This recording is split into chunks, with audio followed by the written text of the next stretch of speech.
Assalamualaikum warahmatullahi wabarakatuh.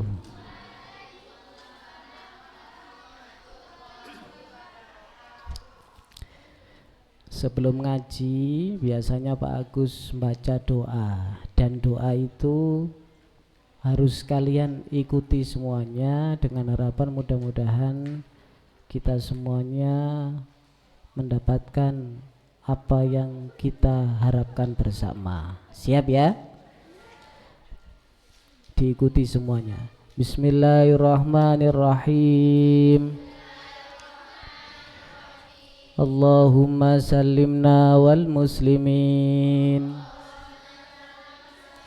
wa'afina wal muslimin wa'afu anna wa'anil muslimin wa qina wa iyyahum syarra masaibid dunya waddin. Allahumma rzuqna fahman nabiyyin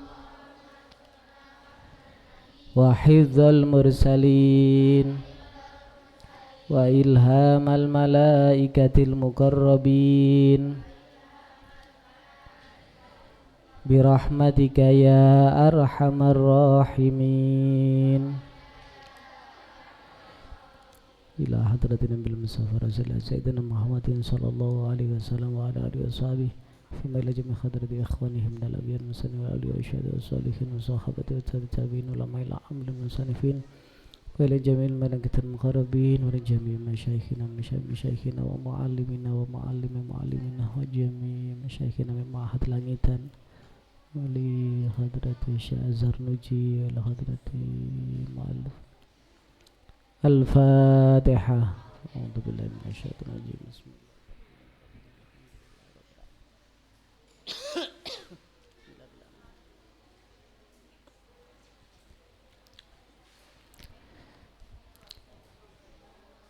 Bismillahirrahmanirrahim. Ala lan tanalul ilma illa bisittatin saumbi ka'an majmu'iha bibayani dhukain wa hirsin wa astibarin wa bulghatin wa irsyadi ustadzin wa tuli zamanin. Kitab yang akan kita ngaji bersama ini namanya adalah kitab Al-Ala. Biasanya kalau dulu di pesantren itu disebut dengan Al-Ala gitu, karena memang kitab ini diawali dengan nadzom Al-Ala. Kitab ini sebenarnya adalah kumpulan dari syiiran-syiiran atau nadzom-nadzom yang ada di dalam kitab Ta'limul Muta'allim karyanya Syekh Zarnuji itu.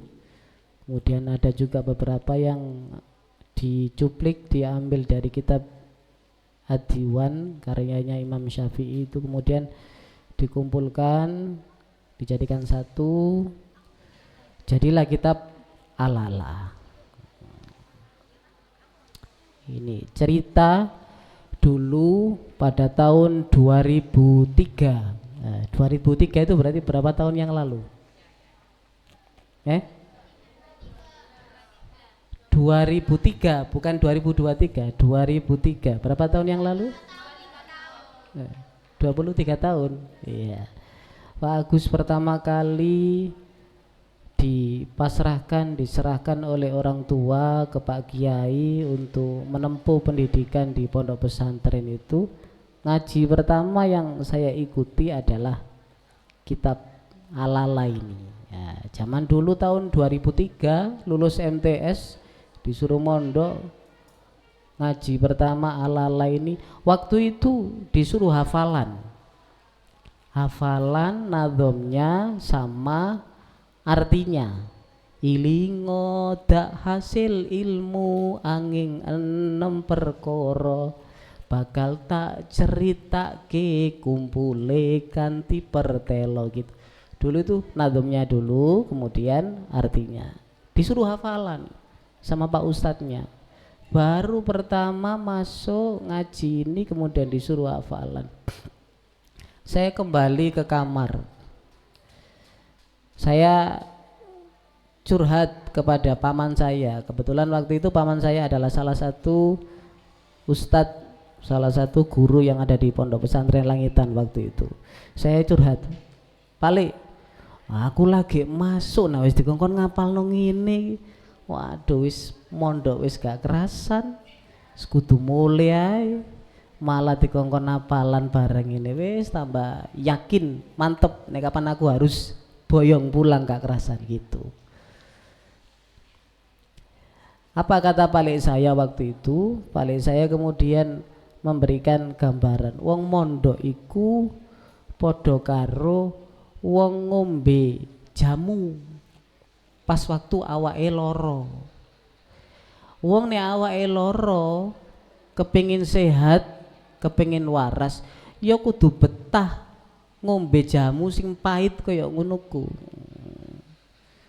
Di istibaruka ala ta'allum, sabarmu dalam menuntut ilmu itu seperti sabarnya kamu dalam meminum jamu dengan harapan supaya badan kamu sehat. Wis kudu dibetah-betahno, kudu disabar-sabarno.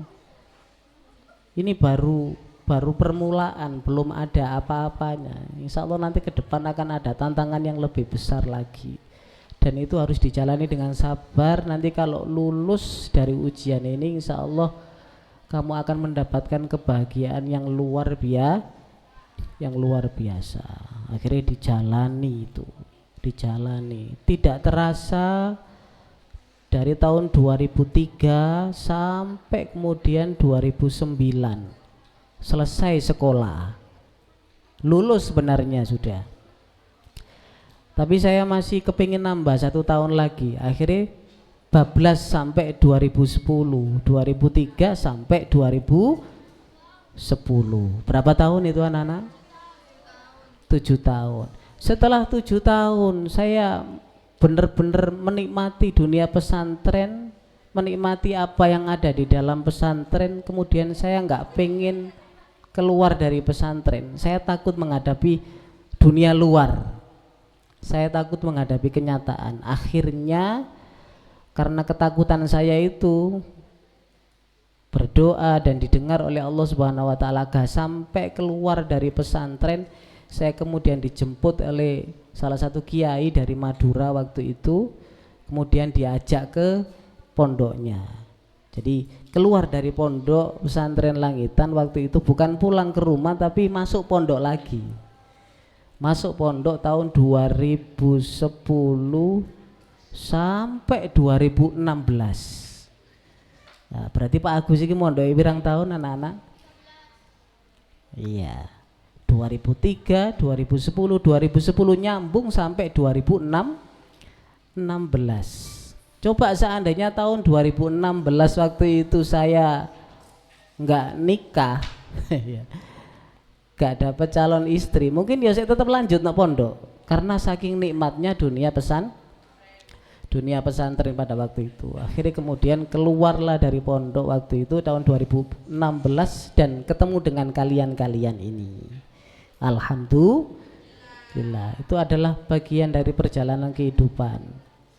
Lah, kegiatan pondok pesantren Ramadan seperti ini yang sedang kalian jalani saat ini adalah gambaran bahwa nanti di pesantren itu sedikit banyak seperti ini. Bukan hanya kita belajar jauh dari orang tua selama beberapa hari, tapi kita juga belajar sabar, antri. Pengen pipis saya antri, pengen mandi ya antri. Nanti juga begitu waktu buka puasa. Biasanya kamu kalau di rumah dengar adzan langsung disikat semuanya, ya. Nanti sabar, ngantri ngambil nasi, ngantri dikasih ikan, ngantri dikasih kuah, ngantri ngambil es dan lain sebagainya. belajar sabar sebagai gambaran nanti ketika kalian melanjutkan pendidikan di pondok pesantren. Apa? Aku gak mondok. Ya apa terusan? Ndak apa-apa. Seandainya kalian tidak melanjutkan di pondok, setidaknya kalian punya pengalaman bahwa dunia pesantren itu seperti ini, mondok itu seperti ini, ya. Saya pernah mondok meskipun cuma pondok Ramadan. Nggak apa-apa, nggak masalah. Ini menjadi pembelajaran bagi kita semuanya, ya. Siap menjalani selama 3 hari?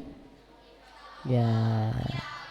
Iya, jadi ada peraturan gak usah dijenguk sama orang tuanya selama 3 hari 3 malam ini. Kok oleh dijenguk blas ngono lho. Nanti sekalian ya, biar gak nanggung-nanggung. Terus semakin ditata akhlaknya, dengan harapan nanti selesai kegiatan dari Pondok Ramadan ini kalian menjadi pribadi yang jauh lebih baik dari sebelumnya. Tadi pada waktu sholat Pak Agus melihat ada yang ngelempar kitabnya, seret ngono. Kok oleh itu? Tidak boleh, itu namanya tidak menghormati ilmu. Wa min ta'zimil ilmi ta'zimu ahlihi wa ma fihi. Di antara mengagungkan, cara mengagungkan kita terhadap ilmu ya mengagungkan orang yang memiliki ilmu dan mengagungkan apa saja yang berkaitan dengan ilmu termasuk kitab kita. Ya. Iya. Lo dulu pada waktu di pondok, sama kalau nggak percaya tanya Pak Mail. Dulu di pondok itu membawa kitab terus ditentang-tenteng, gak oleh Pak Mail ya. Nggak boleh. Bener-bener harus diangkat gini, disejajarkan dengan dada. Bagaimana caranya supaya kitab yang sedang kita pelajari, yang kita harapkan barokahnya, isi kitabnya dan pengarangnya ini tidak sampai posisinya itu rendah berada di bawah kita. Jadi benar-benar ditenteng di atas, disejajarkan dengan dada. Bahkan ono sing ditaruh di atas gini. Kalau jatuh dicium. Loh Pak, kan bukan Al-Quran. Loh podo ae. Sama saja. Itu salah satu cara kita untuk mengagungkan ilmu. Paham ya? Bismillahirrahmanirrahim. Bismillahi kelawan nyebut asmane Allah Ar-Rahmani zat kang paring welas asih ing dalem donya lan akhirat, Ar-Rahimi tur zat kang paring welas asih ing dalem donya blaka utawa akhirat blaka. Muallif mengawali nazm alalanya ini dengan membaca Bismillahirrahmanirrahim dengan harapan mudah-mudahan mendapatkan keberkahan dari apa yang ada di dalam nazm syairan dari Al-Ala ini. Kullu amrin dzibalin la yubda'u fihi bi bismillahirrahmanirrahim fahuwa aqta ay fahuwa abtar ay qalilu barakah. Segala sesuatu yang baik, yang bagus kok kemudian tidak diawali dengan bismillah, maka sesuatu tersebut kurang berkah, kurang barokah. Ala eling, ingat, alaiku eling, ingat, la tanalu ora bakal bisa merkule sapa sira al ilma ing ilmu illa bisitatin kejaba kelawan 6 perkara. Ingat, eling, awakmu gak bakal iso oleh ilmu, kamu tidak akan bisa mendapatkan ilmu kecuali dengan 6 syarat ini. Apa saja 6 syarat itu? Saumbi bakal nyeritakaken sapa ingsun ka ing sira amma jumu'iha saking gemblengane sitah, saking kumpulane sitah bibayanin kelawan jelas. Nanti akan aku jelaskan kepada kalian 6 perkara itu apa saja. Ini nggak pakai mana nih ya. Kalau Pak Pur tadi kan mana nih. Nah, sekarang kalian tinggal lihat kitabnya saja karena sudah ada maknanya.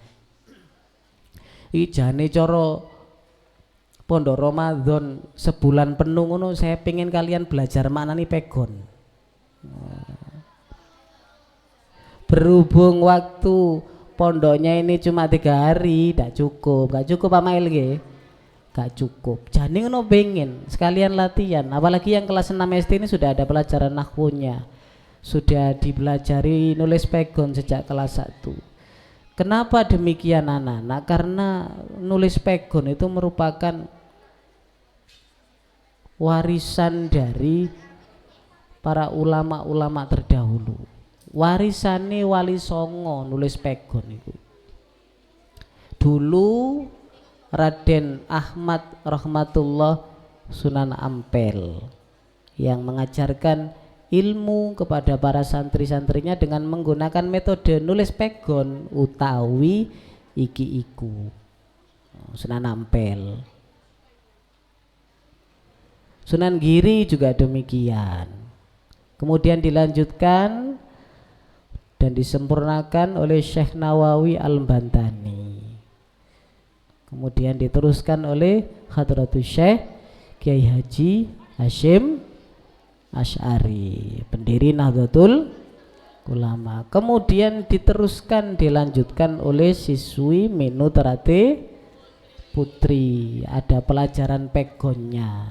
Berarti kita ini telah melestarikan warisan leluhur berupa ilmu pegon. Ilmu pegon.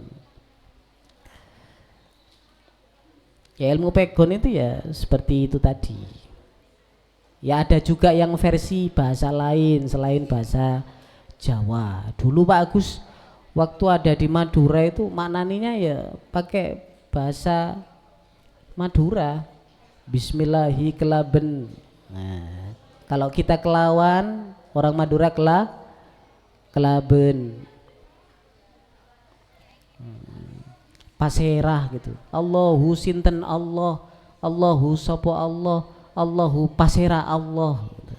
Pasera gitu. Kalau di Madura itu. Ya tetap di mana nih pegon tapi dengan menggunakan bahasa bahasa Madura. Apa saja 6 syaratnya itu? Dukain,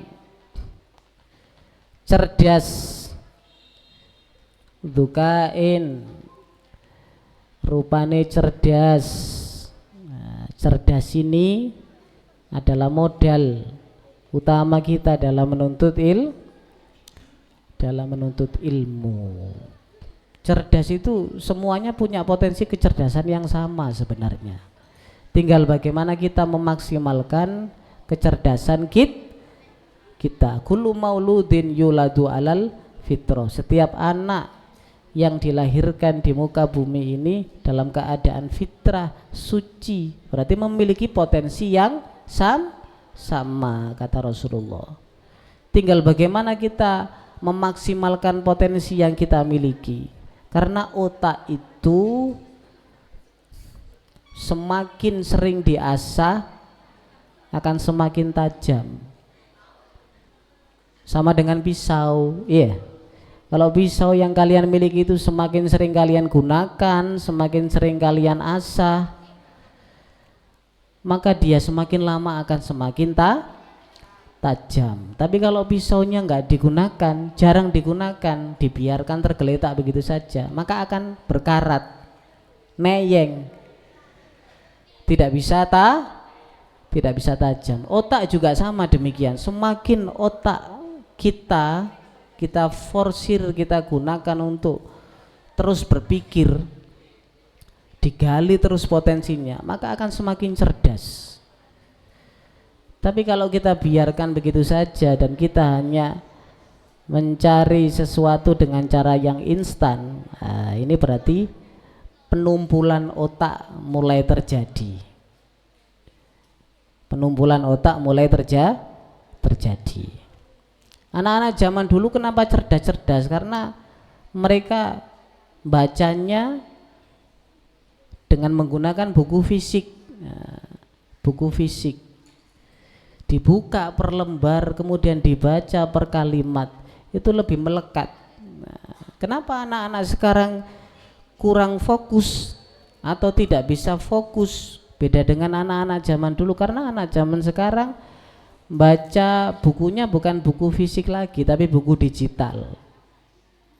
Apalagi sering disuguhi dengan konten-konten yang cepat, short video itu ya. Nah, itu juga sebenarnya bisa menimbulkan apa istilahnya, brain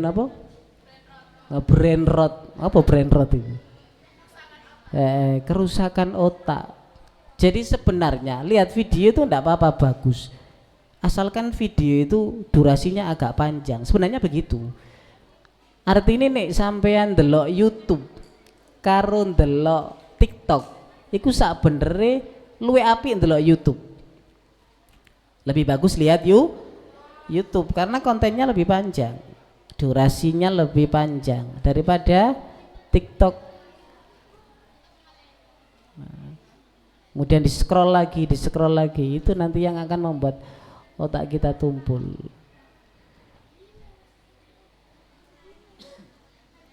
Terus sekarang itu mencari sesuatu itu jarang dicari secara manual.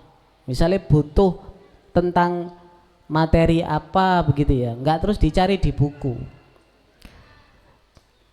Ada cara yang instan Pak, lebih cepat daripada mencari hal itu melalui buku.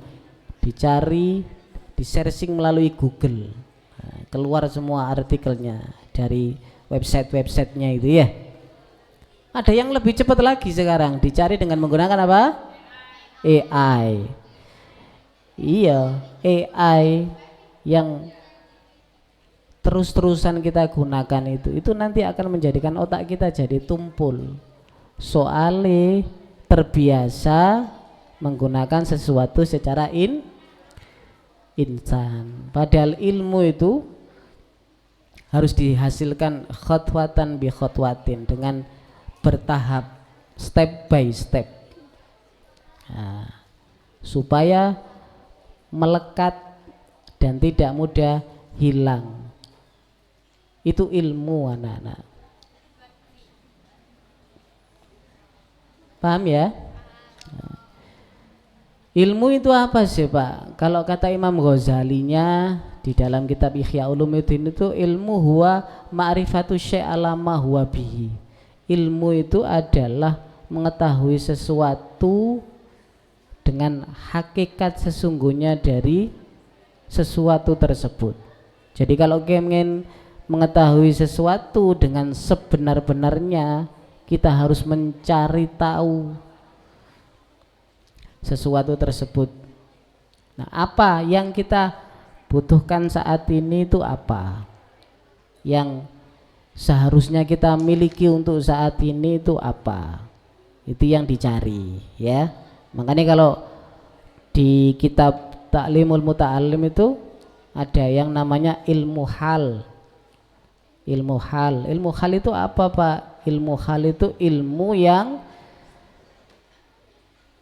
sebuah ilmu yang harus tidak boleh ditawar untuk segera diketahui dan dipelajari, kayak tentang keyakinan, akidah, kemudian ilmu tentang bagaimana cara beribadah yang benar sesuai dengan syariatnya, fikihnya, ilmu tentang muamalah, bergaul, bertransaksi ya.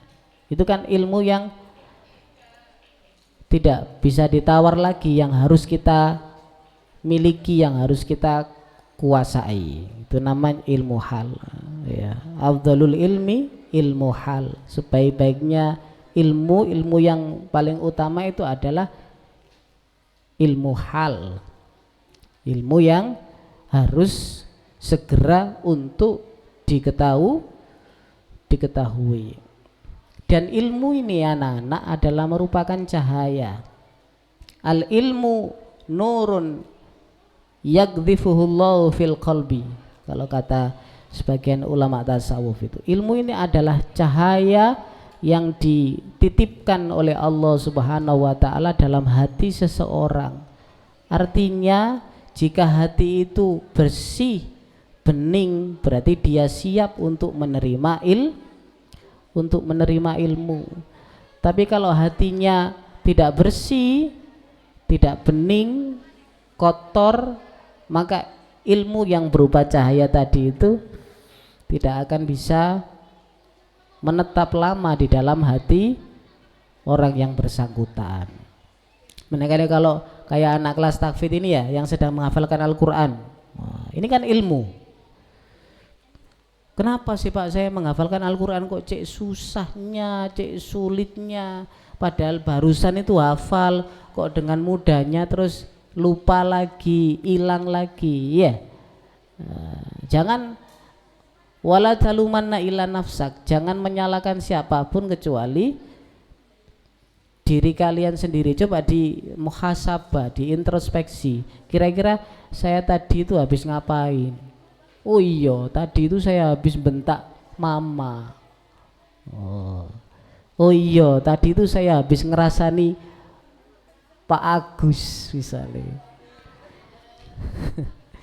Oh iya, tadi itu saya habis gojlok atau membuli teman saya dan lain sebagainya. Itu kan termasuk hal yang bisa menghalangi ilmu. Dulu Imam Syafi'i pernah satu hari itu sulit sekali menghafalkan sesuatu, padahal biasanya itu lancar-lancar saja, lempeng-lempeng saja. Tapi pada satu hari beliau kesulitan untuk menghafalkan sesuatu. Iki opo ya dino iki ya. Kenapa hari ini nih saya kok susah sekali, sulit sekali untuk menghafalkan hal ini, untuk memahami hal ini. Ada apa ini? Nah, akhirnya kemudian beliau curhat kepada gurunya Syekh Waki. Syakautu ila Waki isu ahifzi fa arsyadani ala tarkil ma'asi. Satu hari aku curhat kepada guruku yang bernama Syekh Waki, mengapa hafalanku sedemikian buruk hari ini. Apa kata gurunya Imam Syafi'i? Syekh Waki tadi kemudian bilang, jauhi maksi, fa innal ilma nurun min ilahin wa nurullahi la yuhda lil asi. Karena ilmu itu adalah cahaya ilahi, cahaya dari Tuhan, dari Allah. Wa nurullah la yuhda lil asi, dan cahayanya Allah ini tidak diturunkan, tidak diberikan kepada orang yang bermaksiat. Saman pernah enggak melakukan hal itu? Oh iya aku kok gak masuk hafalan ket mau. Besok itu waktunya hafalan mufrodat. Nah ini Pak Agus, wayai setoran mufrodat bahasa Arab kok gak hafal ya, padahal mufrodat mek 15 wae. Oh jangan-jangan pernah enggak kalian introspeksi seperti itu, pernah enggak? Iya, makanya seperti itu. Kalau kita dulu kemudian langsung disuruh istighfar, astagfirullahaladzim, mari lapo gimau, terus di flashback selama satu hari, saya tadi ngapain saja ini, kok hari ini sulit sekali nambah hafalan. Nah, waktu itu kan kita ngafalkan Alfiyah itu ya, 1002 nadham ya Pak Mail ya. Nah, ngapalkan nadham Alfiyah anak-anak 1002 nadham, bayangkan Qala Muhammadun wa ibnu Malik gitu loh, sama artinya. Dan itu harus selesai hanya dalam waktu 6 bulan. Bayangkan. Makanya ini gak iso nambah dengan target yang sudah ditentukan, waktunya setoran. Bingungnya luar biasa.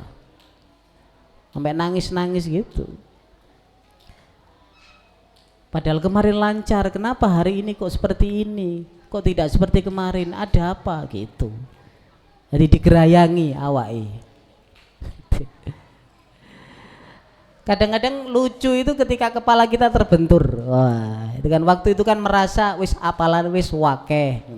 Pengetahuan ilmu nahwune sorofe wis lumayan. Mari ngono kebentuk kepalai. Das ngono. Kuatir engko be kena benturan terus mengalami gagar otak kecil gitu ya. Mari ngono langsung dites. Setelah terbentur itu terus kemudian ngelalar dewe, apalan dewe, misalnya natom apa gitu, terus dilalar, sampai lucunya sampai seperti itu, sampai di situ, saking khawatirnya, saking takutnya kehilangan hafalan pada waktu itu karena merasa luar biasa dalam susahnya memperjuangkan hafalan itu. Ya, yang pertama modalnya adalah zaka atau cerdas. Wahirsin lan lobo semangat yang tinggi, terengginas. Artinya orang yang mencari ilmu harus memiliki semangat yang luar biasa dalam mencari ilmu. Perjalanan jauh wis tidak dihiraukan.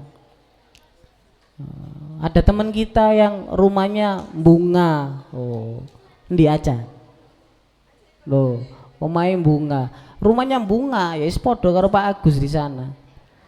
Menuntut ilmu ke Mino Terate Putri, jauh anak-anak. Tapi harus semangat dalam rangka ingin mendapatkan ilmu tadi itu. Dan berbahagialah kita semuanya bahwa kita yang berada dalam majelis ilmu seperti ini berarti adalah orang-orang yang dikehendaki oleh Allah Subhanahu wa taala menjadi orang yang baik secara sempurna. Kata Nabi Muhammad, "Mayyuridillahu bi khairan yufaqihu fiddin." Mayyuridillahu bi khairan, barang siapa yang dikehendaki oleh Allah Subhanahu wa taala menjadi orang yang baik, ay khairan kamilan, orang yang baik secara sempurna, baik dari sisi agamanya atau yang lainnya, yufaqihu fiddin, maka petunjuk pertama adalah dia diberikan ilmu agama oleh Allah Subhanahu wa taala. Berarti sampean yang ada di Mino Terate Putri ini termasuk tandanya dikehendaki oleh Allah Subhanahu wa taala menjadi orang yang bagus secara sempurna. Tandanya hari ini kita semuanya dikumpulkan untuk ikut ngaji mondok pondok pesantren Ramadan. Nah, itu harus disyukuri karena tidak semuanya mendapatkan kesempatan seperti ini. Wastibarin lan sabar. Nah, mencari ilmu harus sabar. Harus sabar. Meskipun jauh dari orang tua atau meskipun kekurangan dari sisi bekal, kekurangan dari sisi bekal.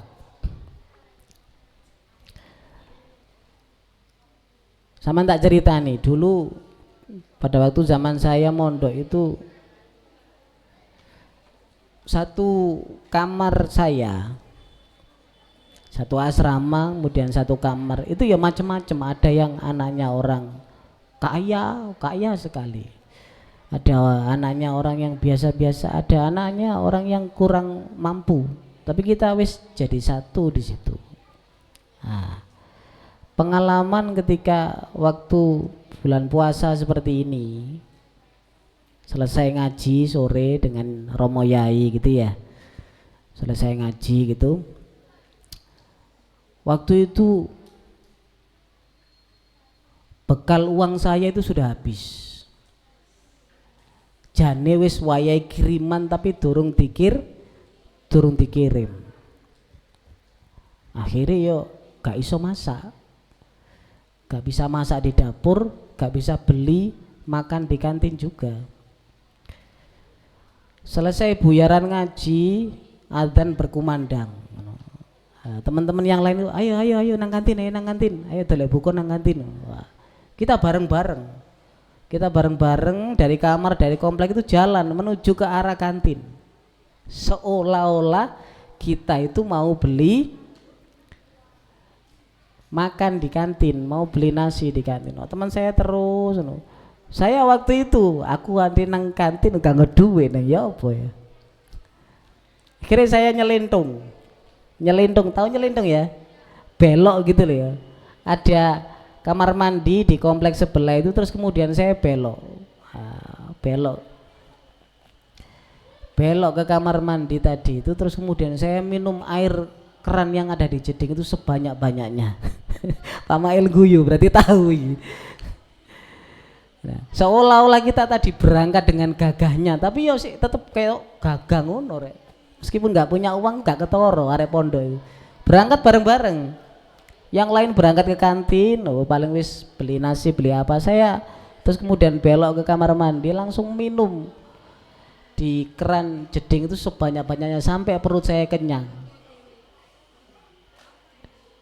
Nah, setelah itu kemudian ambil air wudhu, langsung pergi ke musola, nyari Quran, baca Al-Quran.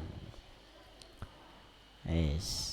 Di seolah-olah mau iku berangkat nang kantin tuku sego, padahal menggo nanggone kamar mandi. Yes. Pulang dari musola kembali ke kamar, ditanya sama teman-teman, Gus, awakmu mang nandi? Wong bareng-bareng mlaku nanggone kantin, kok nanggone kantin gak ono. Loh, mosok sih gak ketok aku? Iya gak ono awakmu. Aku mah nanggone kantin sebelah. Aku mah nanggone kantin sebelah. Goro lah Pak, buculan. Jadi mangan isin rek. Wong saya aslinya tidak ke kantin. Aslinya tidak ke kantin. Iya. Dan dulu itu saya di pondok itu kurus sekali, mungkin sampai sekarang ya. Kuru kayak gini. Dulu tuh saya semakin hari semakin kurus. Karena waktu itu ya sangune kurang, bisa dibilang seperti itu. Entah itu memang tidak ada, benar-benar tidak ada di rumah, atau memang orang tua saya sengaja untuk menguji kesabaran saya, wastibarin tadi itu. Pokoknya sangu itu di presno gitu lah ya, kurang. Akhirnya saya sehari itu makan nasinya itu cuma sekali, makan nasi sekali. Makan yang kedua itu paling beli gorengan 2, atau kalau enggak godo, tahu godo ya? Ya godo itu 1 gitu. Nanti setelah Isya beli godo itu sampai nanti musyawarah gitu. Seperti itu. Kadang-kadang malam itu nggak bisa tidur anak-anak. Perut itu keroncongan, keruwek gitu loh ya. Karena lapar. Terus di pondok dulu itu ada hukum adat atau hukum kebiasaan nyari komboan, nasi komboan. Pernah dengar nasi komboan? Jadi nasi komboan itu nasi sisanya anak-anak pondok kalau sudah lewat jam 12 malam, nasi itu tidak dimakan, maka nasi itu menjadi milik umum. Nah, waktu itu begitu. Saya dulu itu nggak bisa tidur, sering nggak bisa tidur kalau malam itu. Nah, jam 11 malam kita ini kan sudah selesai kegiatan, kemudian semuanya wajib untuk tidur, sama keamanan pengurus itu di center gitu, disuruh tidur semuanya, ngantuk nggak ngantuk jam 11 malam itu wajib untuk tidur. Ya saya pura-pura tidur, padahal saya nggak tidur. Nah, nanti kalau keamanannya sudah lewat, saya kemudian bangun. Saya bangun untuk belajar. Jadi saya dulu belajarnya itu malam, mulai jam 11 lewat sampai jam 2 sampai jam 3 belajarnya itu. Nah, tidak jarang Ketika waktu belajar malam itu entah itu jam 1 atau jam 2 saya sering kelaparan. Lapar karena orang kalau melek dalu ya, zaman kalau nggak percaya tanya sama Mas Fikri, sing ahli sahirul layal, ahli melek dalu. Itu kalau malam laparnya luar biasa, ya Mas ya. Laparnya luar biasa. Mengalahkan lapar kalau waktu siang hari. Entah mengapa seperti itu. Saya nggak bisa tidur. Jam 1 gitu, laparnya luar biasa. Akhirnya saya ke dapur mencari sisa nasi dari teman-teman. Tak cari.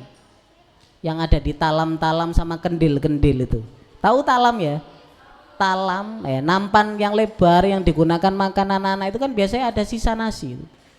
Ada sisa nasi yang nggak habis. Sama kendil, kendil itu ya tempat yang digunakan untuk masak anak-anak pondok. Tak cari nasi sisa di situ, tak kumpulkan sama teman-teman itu.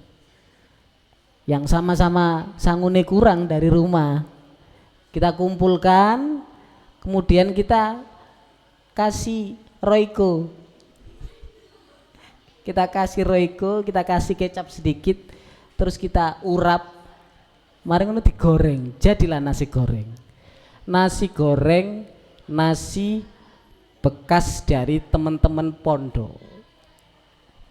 Seperti itu, dan itu sering sekali anak-anak. Pak Agus cerita ini kudu nangis asli ini. Ya, itu yang dulu sering saya lakukan di pondok. Dan teman-teman yang lain insya Allah banyak yang melakukan hal itu. Ada banyak alasan sebenarnya. Satu, karena memang kita ini nggak ada uang dan perut lapar ya. Dan pengen pinjem uang ke temen itu malu. Dan pengen telepon ke rumah untuk minta kiriman juga malu karena belum waktunya.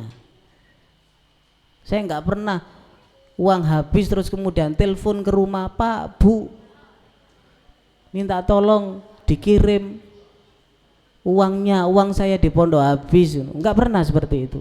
Saya mengandalkan insting perasaan orang tua saya. Saya mengandalkan kepekaan perasaan dari orang tua saya. Anakku iki nang nggone pondok iki duwe isek-isek apa wis entek gitu tok. Jadi kalau habis ya bagaimana caranya? Digoreng. Satu, karena memang tidak ada uang sangu tadi itu. Yang kedua, kita itu berharap keberkahan. Berharap keberkahan dari sisa makanan para santri yang sedang menuntut ilmu. Insya Allah itu berkahnya luar biasa dan bahkan itu bisa menjadi obat dari segala macam penyakit. Nabi Muhammad SAW pernah bersabda, al barakatu fil akhir. Barokah itu ada di sisa akhir. Ini lanjutannya dari hadis makanan ya, tentang makanan. Jadi kalau sampean makan bareng-bareng sama temannya sampean, itu kalau bisa sampeanlah orang yang paling terakhir yang menghabiskan makanan tersebut. Bisa? Loh, iki sing biasa diterapno karo Mas Pak Fikri karo Pak Abdul itu. Jadi kalau kita makan bertiga talaman gitu ya, sing paling akhir itu biasanya mesti Pak Abdul. Iya. Atau Mas Fikri atau Pak Fikri. Soalnya beliau berdua ini tahu hadisnya al barakatu fil akhir. Keberkahan itu ada di bagian yang akhir dan sisa makanan dari orang lain sesama muslim, apalagi yang sedang menuntut ilmu, itu bisa menjadi obat dari segala macam penyakit. Nah, itu adalah salah satu contoh dari istibarin tadi itu. Jadi harus sabar dalam menuntut ilmu, macam-macam ya.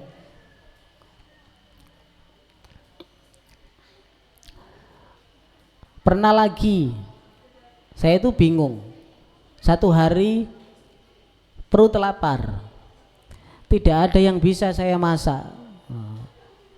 Mbone Fahri, Mas Fahri karo Mas Riko, dua-duanya ini pernah mondok anak-anak. Satunya alumni Amanatul Ummah, satunya alumni di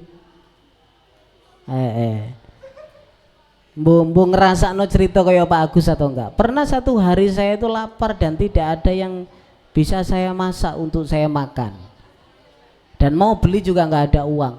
Akhirnya saya itu keluar dari kamar, naik ke tanggul. Nah, karena kamar saya itu berada di pinggir Tanggul Bengawan Solo, dan di bantaran Bengawan Solo itu ada kebunnya Pak Yai. Di situ ditanam macam-macam, ya ada terong, ya ada jagung, ya ada sayur-sayuran. Saya naik ke tanggul, kemudian saya berdiri termangu di pinggir tanggul tadi sambil melihat khodamnya Pak Yai sedang nyangkul-nyangkul dan memanen terong. Saya lihat, akhirnya beliau tahu, menyadari kalau saya dari tadi itu berdiri di situ. Kemudian ditanya, Kang, lapo kok ngadeg nang ngene kono ae? Kepengin ngewangi aku ta?" "Nggih, kula ewangi." "Yo, ewangono aku, macul-macul. Maring ku panen terong. Nggone wis mari tak kei." Nah, gitu. Akhirnya saya bantu nyangkul di pinggir Bengawan Solo itu. Buat apa, nampingi lah bahasanya di sana itu. Nampingi itu buat nanam terong itu. Kemudian saya bantu panen terong. Selesai itu kemudian saya dikasih terong. Saya dikasih terong, senengnya luar biasa. Tak bawa pulang ke pondok, tak cuci, kemudian tak masak. Masaknya pakai apa, Pak? Wis pakai garam tok. Cuci kemudian tak potong-potong, tak kasih garam prosok itu loh ya. Garam karungan, uyap grosok tak kalau kata orang Jawa. Kalau di pondok dulu kan gratis, ngambil yang banyak, dimasak itu terong tadi itu. Wis jadi banyak. Kemudian kita makan bareng-bareng dengan teman-teman. Itu senangnya luar biasa. Lapar, tidak ada yang dimasak. Kemudian tadi lihat khodamnya Pak Yai sedang panen, kita bantu terus dikasih. Itu senangnya luar biasa. Itu saya maknai sebagai istibarin fi thalabil ilmi. Sabar, menjalani kesabaran dalam menuntut ilmu. Tapi insya Allah kalau zaman sekarang, zaman sampean, insya Allah tidak ada yang seperti itu ya. Insya Allah gak mungkin tego wong tua nih. Kecuali kalau orang tuanya benar-benar ingin menguji kesabaran anaknya di pondok. Loh, belum tentu seperti itu tuh anaknya wong gak duwe rek. Wong saya dulu punya teman seperti itu, melasnya luar biasa. Di pondok itu ya koyo-koyo gak tahu mangan nang kantin ganti duit ngono.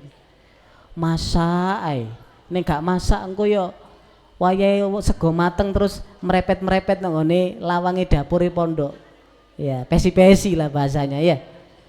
Pesi-pesi. Biar diawe sama temennya. Mangan tak? Mangan gitu. Biar diajak sama temennya pada waktu makan. Tak kira dia anaknya orang yang nggak punya. Ternyata ketika pulang dari pondok, tiba ya anake wong sugih. Tiba ya anake wong sugih. Ono sing malah tiba ya anake kiai gede. Pondoke gede. Santri nih akeh. Lah dulu di pondok kok melasnya luar biasa. Sampai aku wae sing awakku dhewe sakno nang ngene wong liya sisan. Gara-gara modelnya seperti itu. Ternyata orang yang saya kasihani lebih kasihan diri saya sendiri. Ada yang seperti itu. Ternyata seperti itu. Ya mungkin itu dari orang tuanya bukan karena tidak mampu, tidak punya, tapi ingin benar-benar istibarin fi thalabil ilmi, menguji kesabaran dari anaknya yang sedang menuntut ilmu. Wabul ghotin lan anane sangu. Nah, modal sangu. Ya meskipun sekarang banyak lembaga-lembaga pendidikan yang menggratiskan biaya pendidikan, tapi sangu itu juga ya penting ya anak-anak ya. Karena kan bukan hanya urusan membeli makanan saja pada waktu bertahan, membeli yang lain, peralatan untuk belajar, buku, alat tulis ya.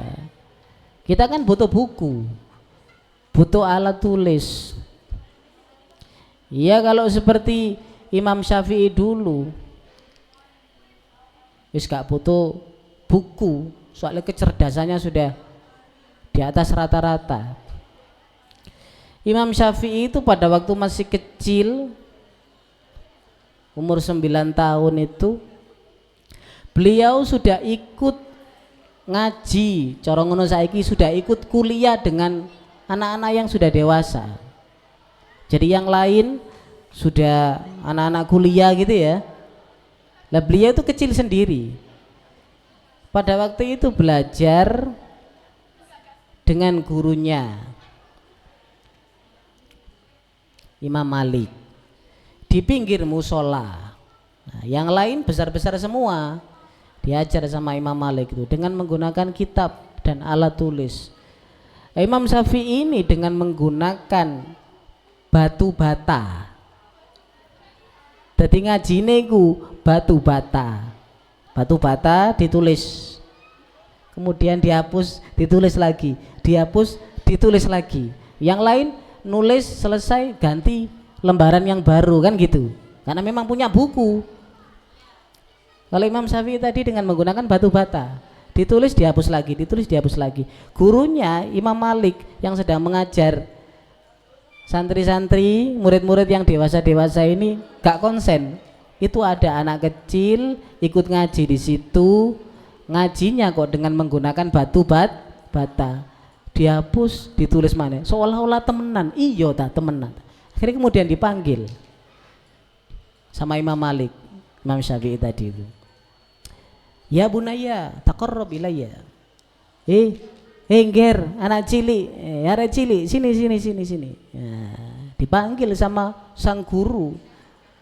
Sebenarnya tadi kan nggak boleh, karena masih kecil terus kemudian ikut ngaji sama yang gede-gede. Durung wayahe harusnya belum waktunya. Tadi itu ikut di pinggir musolanya gitu loh ya. Kemudian dipanggil, ditanya, saya tadi dari jauh melihat kamu ngaji nulis di batu bata, terus kamu hapus, kamu tulis lagi, kamu hapus, kamu tulis lagi. Coba saya lihat mana tulisannya. Nah, kemudian ditunjukkan sama Imam Syafi'i, niki tulisannya. Mana?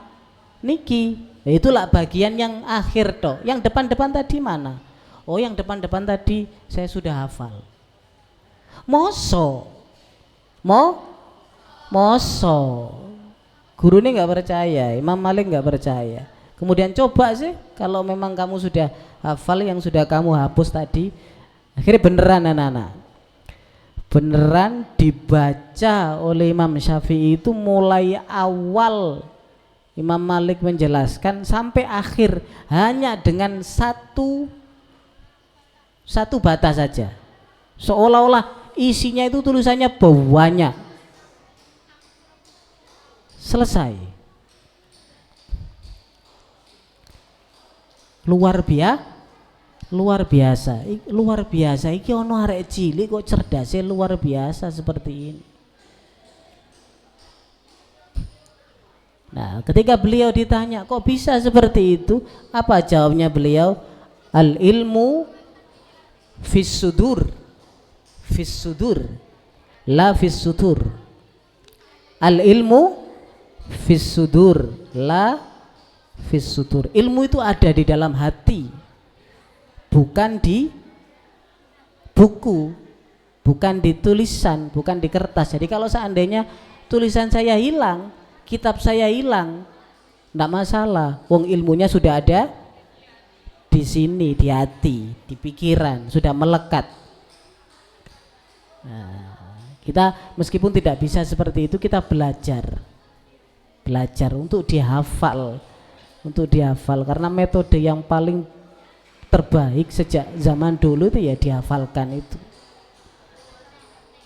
Makanya kenapa Al-Quran itu disuruh untuk dihafalkan. Sebab seandainya nanti di akhir zaman kemudian mushaf ini tidak ada, Al-Quran misalnya ada satu peristiwa kemudian Al-Quran itu hilang, musnah, nggak ada mushaf sama sekali. Kalian disuruh untuk nulis lagi, ngetik lagi dari awal, mulai dari Bismillahirrahmanirrahim sampai terakhir. Itu bisa jadi lagi karena Al-Qur'annya masih ada di hati, di pikiran. Nah, seperti itu ya. Wa irsyadi ustadin lan pituduhe guru. Syarat mencari ilmu yang berikutnya, yang nomor berapa ini?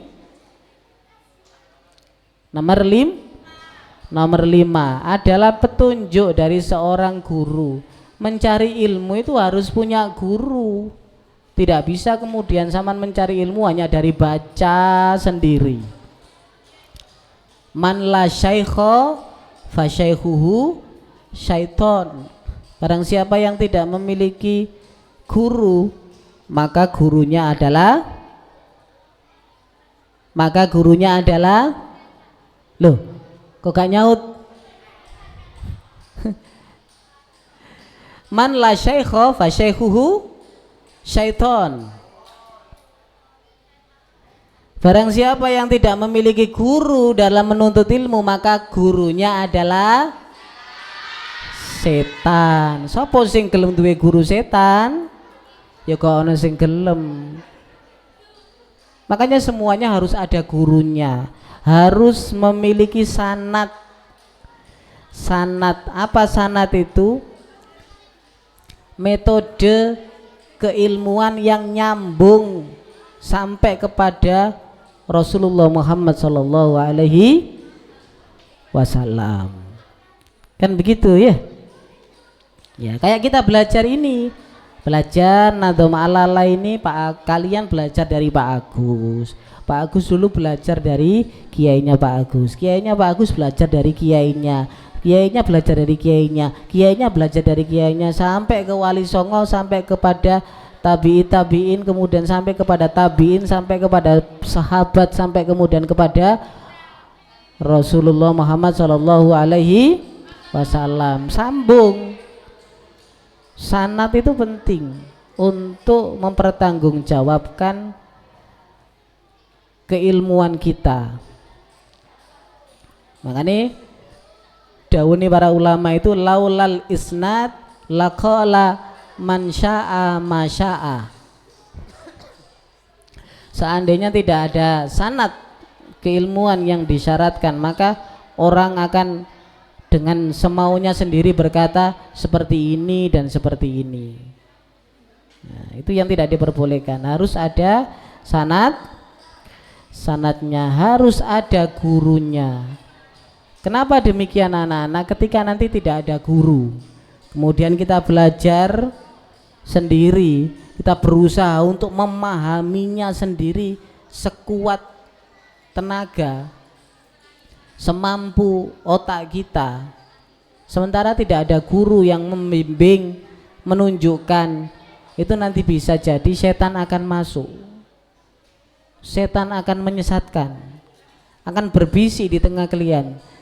Nah gitu, iya ngono, bener ngono, bener, pinter kon pancen. Nah gitu, seolah-olah ada yang berbisik seperti itu. Kalau seandainya kita tidak memiliki guru, makanya punya guru itu penting. Watuli zamanin lan suwene mongso. Menuntut ilmu syaratnya yang terakhir adalah harus dalam waktu yang lama. Artinya dalam waktu yang lama ya tidak bisa kemudian segala sesuatu kita hasilkan secara singkat, secara instan, tidak bisa. Ulama-ulama terdahulu ketika belajar menuntut ilmu bertahun-tahun, bahkan sampai ada yang menghabiskan seluruh hidupnya itu hanya untuk mencari ilmu. Gak bisa. Sebab beda anak-anak, hasilnya orang yang menuntut ilmu cuma sebentar dengan orang yang menuntut ilmu menjalani kehidupan mencari ilmu dengan waktu yang lama gitu akan beda hasilnya.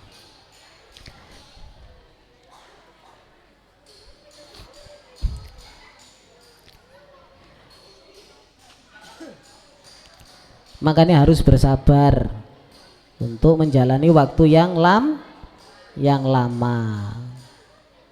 Ya contohnya kayak kalian sekolah 6 tahun.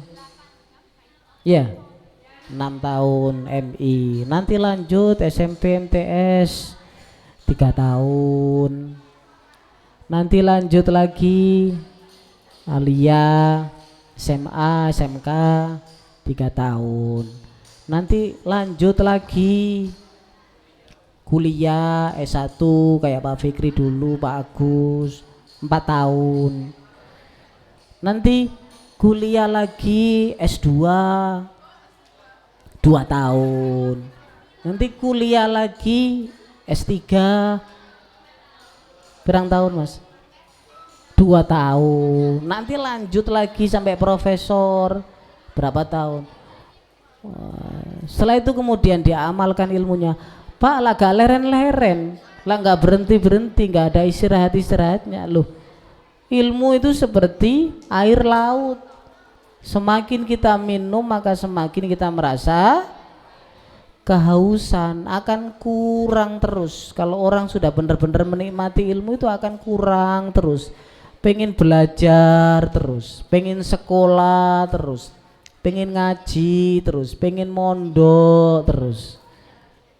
Nah begitu, semakin benar-benar dinikmati sampai nanti akhir hayat. Jadi sekolah sampai akhir hayat. Utlubul ilma minal mahdi ilal lahdi, kata Nabi Muhammad ya. Carilah ilmu mulai dari gendongan ibu pada waktu kalian masih bayi ilal lahdi sampai nanti masuk ke liang lahat, artinya sampai meninggal dunia. Berarti kita mencari ilmu itu tidak ada habis-habisnya, terus setiap hari itu harus mencari ilmu. Anil mar'i la tas'al wasal an qarinihi fa innal qarina bil muqarini fa innal qarina bil muqarini. Ya ketadi kok gak nyaut belas ngono rek. Masa wis ngantuk? Tadi siapa yang gak tidur siang? Nah, ini salah. Kalian habis jamaah zuhur kan ada kesempatan waktu, dikasih waktu istirahat, manfaatkan waktu itu untuk tidur. Pak nggak ngantuk, oh, masih hari pertama, kita lihat besok. Iya, kita lihat besok. Ini masih hari pertama, jadi masih fresh, masih seger, masih semangat-semangatnya, seolah-olah nggak pengen berhenti, nggak pengen istirahat. Kita lihat besok, ya. Yeah. Soalnya live-nya kalian ini sudah seperti live-nya Reza Arab, live maraton nih. Live maraton, iya live maraton, nggak ada berhentinya. Nggak apa-apa, nanti kalau seandainya kameranya terbakar, gosong, hangus, kita cari kamera yang baru dalam rangka menemani kalian belajar pondok pesantren Ramadan. Dimanfaatkan, itu namanya orang yang bisa menjaga waktu. Al-waktu kasaif, waktu itu bagaikan pedang yang sangat tajam, kata Sayyidina Ali. Idalam takto koto aka, kalau kamu tidak pandai-pandai untuk mengatur waktu kamu sendiri yang akan menghabisi diri kamu sendiri. Kalau waktunya istirahat, disuruh tidur siang, ya digunakan untuk tidur siang, karena nanti masih ada kegiatan yang panjang, masih ada ngaji, jamaah, terawih, ngaji lagi, tadarus Al-Quran dan lain sebagainya. Kalau kita tidak pandai-pandai untuk menggunakan waktu kita, tidak mengatur waktu kita dengan sedemikian rupa, kamu nanti sendiri yang akan kelabakan. Jangan sampai nanti ada yang sakit gara-gara kurang istirahat. Asli ini oleh curhat Pak Agus iki sedang sakit loh rek. Oh iya, saya ini teman, kalau nggak percaya tanya Mas Fikri. Pak Agus iki asli ini sedang sakit. Cuman karena saking semangatnya kegiatan Pondok Ramadan ini, piye caranya saya bisa ikut menemani kalian ngaji Pondok Ramadan ini sampai nanti nginep di sini, nanti ditemani sama Bapak Ibu guru semuanya. Ingin benar-benar mengawasi, memantau, memastikan bahwa kalian semuanya tidak ada yang pulang di sini dalam keadaan aman, nyaman, dan semuanya bisa mengambil pengalaman dalam kegiatan Pondok Ramadan ini ya. Anil mar'i saking wong suwiji, la tas'al ojo takon sapa sira. Anil mar'i saking wong suwiji, la tas'al ojo takon sapa sira, tapi wasalan takono sapa sira angkorini saking koncone mar'i. Kamu kalau pengen mengetahui seperti apa karakter seseorang itu, ya nggak usah tanya ke orangnya langsung, jelas jawabannya gak jujur. Ya mbak amit sewu ya, mohon maaf, sama ini sebenarnya orangnya seperti apa sih, baik atau buruk? Ya aku ya baik lah, ya jelas gitu. Mosok ati takon nanggone wonge langsung kan tidak mungkin. Tapi wasal angkor ini tanya kepada temannya, aslinya hari iku karakternya apa sih, seperti apa karakternya tadi. Fainal korina krono satemene konco bil mukorini kelawan wong kang den kancani. Fainal korina krono satemene konco bil mukorini kelawan wong kang den kancani, yak tadi iku anut sapa al korin, karena seseorang itu akan ikut bagaimana karakter dari temannya. Artinya kita bisa tahu bagaimana karakter seseorang itu dari temannya. Kalau temannya bagus, insya Allah karakter orang tersebut juga bagus. Tapi kalau karakter temannya buruk, dicap buruk, ya mungkin temannya juga seperti itu, meskipun tidak semuanya. Karena apa anak-anak? Karena pengaruhnya teman itu luar biasa.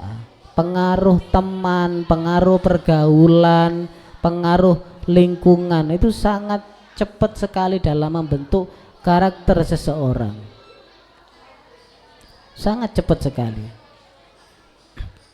Ini Nabi Muhammad Sallallahu Alaihi Wasallam itu pernah bersabda, pernah dawuh, almar'u ala dini khalilihi falyangdur ahadukum man yukhalilu. Seseorang itu ya kualitas agamanya sebagaimana kualitas agama dari temannya. Saman pengen ngerti Mas Fikri iki salate ya apa? Gak usah takut Mas Fikri, takut Pak Agus ae.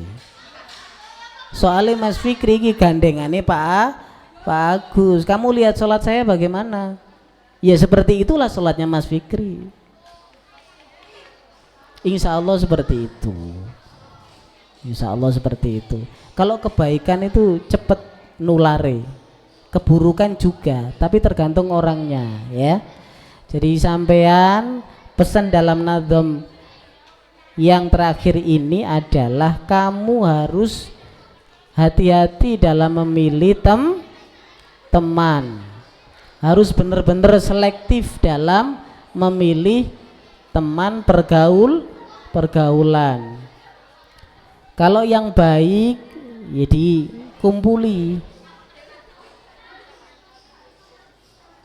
Kalau yang buruk apa ditinggalkan Pak? Ya kalau kita bisa memberikan pengaruh baik dan karakternya nanti akan berubah, ya dikancani.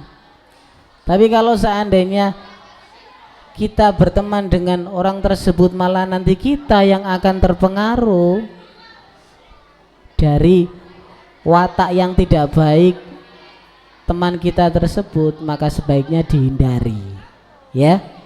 Jadi berteman harus benar-benar diperhatikan karakternya. Kadang ada anak itu yang dulunya pendiam, tidak banyak bicara, sekarang banyak bicara, ngomongnya keras,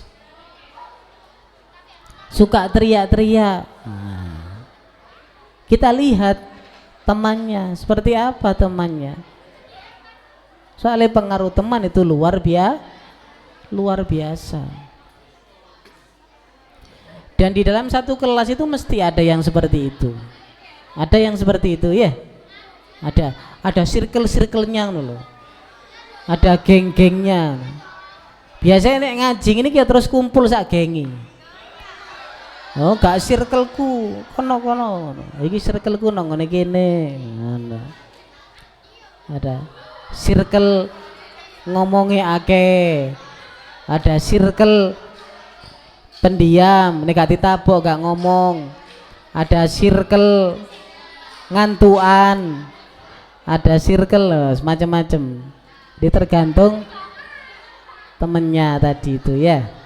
Faingkana mongko lamun ono apa al-qarin dza syarrin iku wong kang anduweni sifat kang ala. Fajanib mongko ngedono sapa sirahu ing dza syarrin suratan kelawan cepet-cepet. Kalau memang teman kita tadi itu perangainya buruk, wataknya buruk, maka segera dijauhi dengan cepat. Kalau memang kita tidak bisa memberikan pengaruh terhadap teman kita tadi itu. Tapi kalau kita punya misi, wis gak apa-apa tak kancani ae, supaya nanti dia sadar, supaya nanti dia jadi orang yang baik.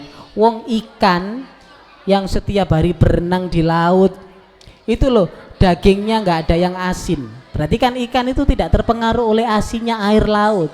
Wis berarti aku ya sama seperti itu.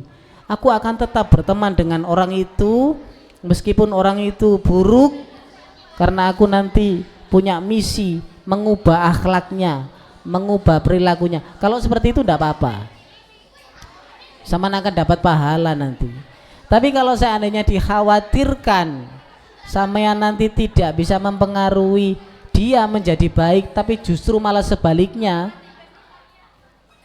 sampean akan terpengaruh oleh keburukan dari teman sampean tadi itu. Sifat buruk ini kan cepatnya luar biasa kalau nular ya, seperti api yang memakan kayu bakar yang kering tuh, cepatnya luar biasa. Maka kalau seperti itu hendaknya dijauhi saja, saja. Ngajak kumpul, oh iya oke, ya tetap bergaul tapi sewajarnya saja, nggak usah terlalu bestie, nggak usah terlalu raket, khawatir nanti kita akan terpengaruh perilaku buruknya tadi. Wa in kana lan lamun ono sapa al-qarin, wa in kana lan lamun ono sapa al-qarin da khairin iku wong kang anduweni sifat kang bagus. Kalau orang tadi itu sifatnya bagus, perangainya bagus, fakorin mongko ngancanono sapa sira hu ing al-qarin. Kalau dia bagus maka segera berteman dengannya, siapa tahu nanti kita bisa jadi bagus juga seperti dia. Punya teman yang pinter, yang kalau hafalan itu cepat, yang kalau mengerjakan soal itu sering dapat nilai 100, ya berteman dengan dia. Siapa tahu nanti kita ketularan pinter, diajari trik-trik untuk menjawab soal secara cepat. Tahtadi mongko bakal oleh pituduh sapa sira, tahtadi mongko bakal oleh pituduh sapa sira. Ta'lam fa innal ilma zainun li ahlihi wa fadlun wa unwanun likullil mahamidi. Ta'alam ngudiya ilmu sapa sira, belajar sapa sira, fa innal ilma krana sak temene ilmu zainun iku dadi pepaes, dadi perhiasan li ahlihi keduwe wong kang anduweni ilmu. Belajarlah ilmu, tuntutlah ilmu, temen dolekno ilmu iku, sebab ilmu itu akan menjadi perhiasan bagi orang yang memiliki ilmu. Insya Allah semakin seseorang itu berilmu akan semakin kelihatan berwibawa, akan semakin kelihatan bagus, akan semakin kelihatan ganteng sing lanang. Masih aslinya gak ganteng, tapi karena dia memiliki ilmu jadi ketok ganteng. Tambah alim tambah ganteng, tambah alim tambah pinter, tambah ganteng, tambah suwe tambah ganteng. Nah iya seperti itu. Ini sudah banyak kita saksikan di sekitar kita ini. Dulu pada waktu masih muda ketok biasa saja, tapi semakin tua kiai itu semakin sepuh, semakin alim, semakin ahli ibadah, semakin alim, semakin abid, semakin soleh, semakin kelihatan bersinar wajahnya, semakin ketok ganteng, karena pancaran dari ilmunya tadi itu. Yang perempuan juga sama seperti itu, masih yo asline ngono wonge gak tapi ayu, nek didelok ngono yo gak ayu, yo gak ayu, gak ayu yo. Asline ngene ya pesek, ya ireng, ya untune sedo drongos, contoh gitu ya. Tapi karena dia semakin berilmu, semakin tua semakin berilmu, nggak tahu kenapa kalau dilihat itu semakin bersinar, semakin cantik, semakin cantik. Kenapa demikian? Itu adalah pancaran dari nur ilmunya tadi itu. Dan orang yang berilmu itu tidak mudah untuk menyalahkan orang lain. Menghadapi sesuatu itu dengan rileks, dengan bijak,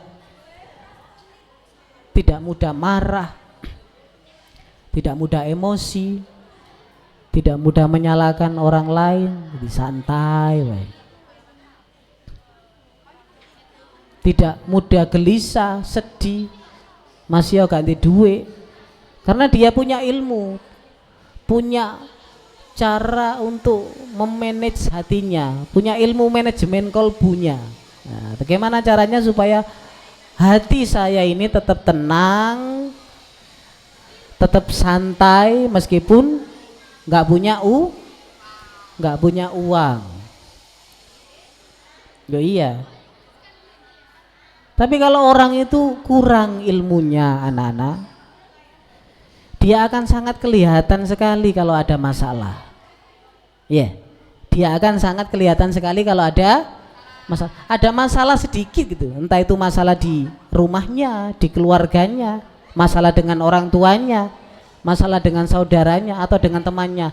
Itu orang sudah tahu tanpa dia harus bercerita. Taunya dari mana? Ekspresi, dari pancaran wajahnya, wis ketoro, lagi teko iku wis besengut, di sawang ku wis wajahnya wis elek, wis gak ganteng, wis gak cantik, karena dia kurang ilmunya, tidak memiliki ilmu, jadi tidak bisa menyeimbangkan antara kesedihan dengan kegembiraan. Gak iso ngatur, jadi sumpeknya itu terus ketok. Nah, ini berarti orang yang ilmunya kurang, karena ilmu akan menjadi perhiasan bagi orang yang memiliki ilmu. Bisa ya, aku belajar acting, jadi artis, jadi aktris seperti itu. Sampean bisa seperti itu? Iso nggak sampean ngetokno sampean niku sedang sedih utawa sedang gak sedih? Bisa ya. Jadi masih ono masalah opo ae nang ngene kelas wis tetep ketawa-ketawa gitu ya, santai. Orang tidak akan tahu dan orang tidak akan mudah untuk menebak kamu karena kamu punya ilmu yang bisa mengendalikan itu semuanya. Seseorang itu kan memiliki karakter, ya, karakter, watak. Bahasa Arabnya adalah tabiat. Tabiat ini adalah sifatun rasikhun fil insan la yadhhab. Watak itu adalah sifat yang menancap, menempel pada diri seseorang dan tidak akan mungkin bisa hilang. Itu watak. Watak.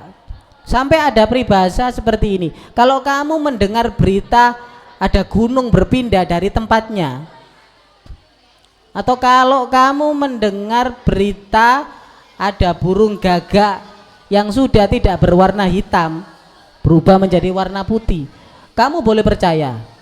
Tapi kalau kamu mendengar berita ada watak seseorang berubah, ojo percaya.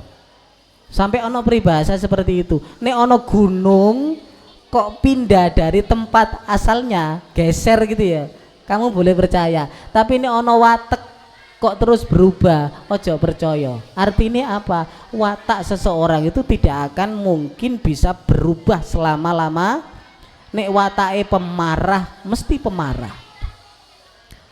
Lah bagaimana orang kemudian wataknya itu pemarah, keras kepala, kok terus kemudian dalam kondisi harusnya dia marah, terus kemudian dia tidak marah. Kenapa? Karena ilmunya yang mengendalikan wataknya tadi, ilmunya yang menstabilkan wataknya tadi. Sing mesti ini kudu marah, wataknya adalah keras, pemarah. Tapi karena dia memiliki ilmu, akhirnya sabar, ditahan, gak jadi marah, mudah untuk memaafkan seseorang. Bukan berarti wataknya berubah menjadi orang yang penyabar, tidak. Ya tetap wataknya itu keras, muring-muringan. Tapi karena dia memiliki ilmu tadi itu, dan ilmu sebagai perhiasan dari orang yang memiliki ilmu itu, maka dia gak jadi marah. Paham? Itu watak. Bisa dikendalikan dengan ilmu. Wa fadlun lan keutamaan. Ilmu menjadi hal yang utama. Fadlul alim alal abid kafadli ala sairikum, kata Nabi Muhammad. Keutamaan orang yang alim, keutamaan orang yang memiliki ilmu itu seperti keutamaanku mengalahkan kalian semuanya, katanya Nabi Muhammad. Berarti orang yang memiliki ilmu itu jauh lebih utama daripada yang lainnya, karena luar biasanya ilmu tadi itu. Sampai Nabi Muhammad menggambarkan seperti itu. Wa unwanun lan dadi tanda, lan dadi tondo, dadi tetenger likulil mahamidi, kedue saben-saben perkara kang pinuji. Dan ilmu juga menjadi alamat, menjadi tanda terhadap segala sesuatu yang baik, yang terpuji. Insya Allah kalau semuanya dilandasi dengan ilmu, semuanya berdasarkan ilmu, semuanya pondasinya ilmu, maka semuanya akan terpuji, semuanya akan baik. Kalau pertimbangannya semuanya didasarkan dengan ilmu, insya Allah semuanya akan baik. Makanya dari sekarang kalian harus rajin-rajin dalam menuntut ilmu.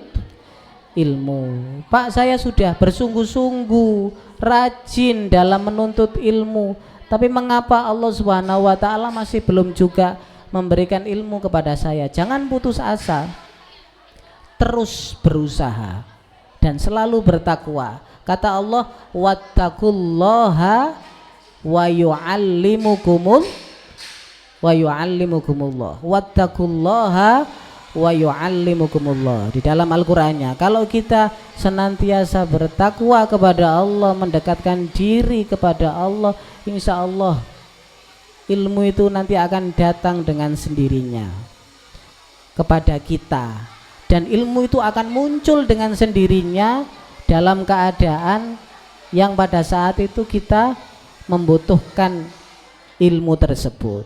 Sekarang lupa, tapi nanti kalau sudah waktunya kita butuh ilmu tersebut, ilmu itu akan muncul dengan sendirinya. Nah, ilmu itu akan muncul dengan sendirinya. Makanya dulu pada waktu ngaji itu sering sekali diajarkan sama Romo yaitu doa menitipkan ilmu untuk sementara. Nah, doa nitip ilmu ini mungkin sudah pernah kalian dengar, insya Allah sudah pernah diajarkan Pak Agus di kelas ini. Allahumma inni qadistauda'tuka ma'allamtanihi fardudhu ilayya indah tiyaji ilaihi walatun sinihi ya rabbal alamin. Allahumma ya Allah, inni qadistauda'tuka, sesungguhnya aku menitipkan kepadamu ya Allah, ma'allamtanihi, ilmu yang kau ajarkan kepadaku saat ini, fardudhu ilayya, kembalikan ilmu tersebut itu kepadaku, indah tiyaji ilaihi, ketika aku sedang membutuhkan ilmu tersebut. Artinya nek sampean hari ini belajar tentang 6 perkara sebagai syarat seseorang untuk mencari ilmu supaya benar-benar mendapatkan ilmu yang diharapkan oleh Rasulullah, maka titipkan. Ya Allah, saat ini tak titip noten panjenengan, fardudhu ilayya indah tiyaji ilaihi, dan nanti kembalikan, tolong kembalikan kepadaku ketika aku sedang membutuhkannya. Beberapa guru-guru kalian itu ketika tidak sedang ngajar kadang-kadang lupa, tapi ketika sedang ngajar entah bagaimana pengetahuan yang dulu itu turun dengan sendirinya. Hadis-hadis itu muncul kabeh kadang-kadang. Dawuh-dawuh nih guru-guru nih, dawuh-dawuh nih para ulama, dalil Al-Qur'an, hadis dan lain sebagainya kadang-kadang muncul dengan sendirinya. Koyok-koyok ngono wis ketok nang ngene ngarep iki. Jadi kalau seandainya digambarkan ngono sih ono digital tet, nah tet. Ya, gini ya. Ini ada tulisannya ini. Cuman kamu nggak lihat gitu aja. Fardudhu ilayya, itulah kekuatan menitipkan ilmu kepada Allah dan akan dikembalikan pada saat kita membutuhkannya. Mudah-mudahan bermanfaat. Amin ya rabbal alamin. Subhana rabbika rabbil izzati amma yasifun wa salamun alal mursalin walhamdulillahi rabbil alamin. Allahumma shalli ala Muhammad